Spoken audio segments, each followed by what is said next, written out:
Rohingya refugees preparing an evening meal in the Kutupalong camp in Cox's Bazar, Bangladesh, on Thursday. Adam Dean for the New York Times BANGKOK, Myanmar and Bangladesh said Thursday that they had moved one step closer to the possible repatriation of hundreds of thousands of Rohingya who have fled Myanmar for Bangladesh over the past 3 months. More than 620,000 Rohingya, a mainly Muslim ethnic minority in Myanmar, have flooded into Bangladesh, escaping what the United States on Wednesday termed ethnic cleansing by Myanmar's security forces. The first step of the repatriation process has been done, said Foreign Minister Abul Hassan Mahmood Ali of Bangladesh, after going to Myanmar's capital, Naypyidaw, to meet with officials there. But even as the two countries announced they had signed an arrangement on returning displaced Rohingya to Rakhine State in Myanmar, the fractious and uncertain nature of the accord overshadowed the news.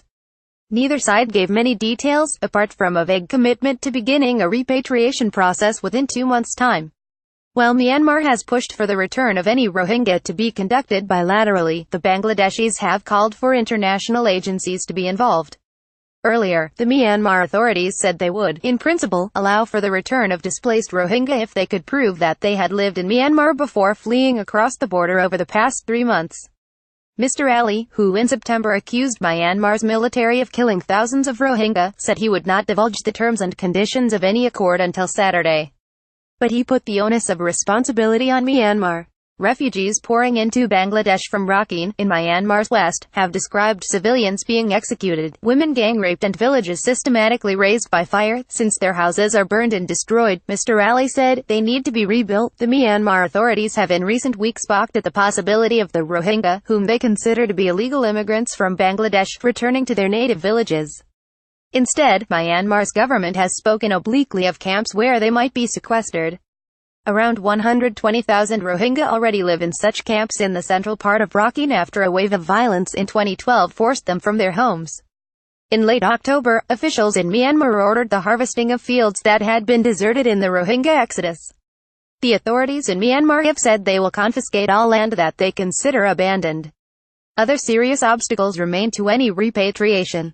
For one, it's not clear whether Myanmar's military, which largely succeeded in ridding a Buddhist-majority country of a hated Muslim minority, would accept a proof of their residence if returning Rohingya were even able to offer it. Many fled without any papers.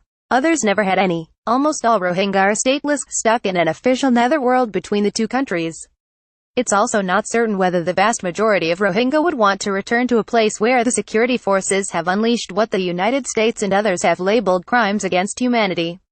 I will never go back home, said Muhammad Rafiq, a Muslim cleric who arrived in a refugee camp in Bangladesh in September. How can I go back to a place where they want to kill me? Bangladesh, itself poor and overcrowded, is struggling to cope with the influx, which has created on the country's eastern flank one of the world's largest refugee camps. Human rights groups worry that this sprawling settlement could be a breeding ground for disease and religious radicalism. The latest surge of refugees began after Rohingya militants attacked Myanmar security outposts in late August. A previous strike by Rohingya insurgents a year ago also sent around 100,000 refugees to Bangladesh. Meanwhile, Senior Gen. Min Aung Hlaing, the commander-in-chief of Myanmar's military, said in a statement last week that it is impossible to accept the number of persons proposed by Bangladesh. He also raised doubts about any repatriation process, saying that it had to be acceptable to ethnic Rakhine Buddhists who have been accused of aiding in pogroms against the Rohingya. Emphasis must be placed on the wishes of local Rakhine ethnic people who are real Myanmar citizens, said an English statement on the military commander's Facebook page, before warning that any unacceptable situation could lead to political instability. AKM Moinuddin contributed reporting from Naypyidaw. A version of this article appears in print on November 24, 2017, on page A8 of the New York edition with the headline Vague Deal on Rohingya Advances.